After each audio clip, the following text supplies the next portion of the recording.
Bilmirəm, əvvəllər xoşuma gələn şeylər indi heç nə hiss etdirmir. Sanki eynidir, boşdur. Bu his nə qədər vaxtdır davam edir? Bir neçə aydır. Əvvəl yorğunluq kimi idi, indi isə sanki içimdə heç nə yoxdur.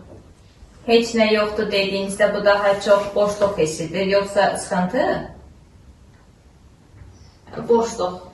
Sanki yaşayıram, amma heç hiss etmirəm.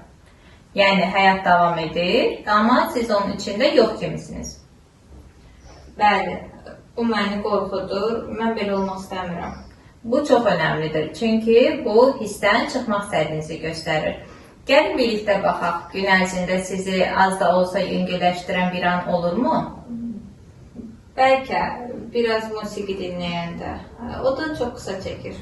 Bu çox gözəl başlanğıcdır. Deməli, hisslər tam itib getməyib, sadəcə zəifləyib. Bəzən beyin uzun müddət stres və yorğunluq içində olanda zövq hissini söndürür. Bu, qoruyucu mexanizmdir. Amma biz bunu yenidən aktivləşdirə bilərik. Necə? Kiçik addımlarla zövq almağı gözləmədən, kiçik fəaliyyətlərlə, məsələn 10 dəqiqə musiqi, qısa gəzinti, əvvəllər xoşladığınız bir şeyi planlı şəkildə etmək. Əvvəlcə zövq gəlməyə bilər, amma davam etdikcə beyin yenidən öyrənir. Yəni hiss gəlməsə də davam etməliyəm? Bəli, çünki bu dəfə hiss davranışdan sonra gələcək. Bəzən həyatın dadı yox olmur.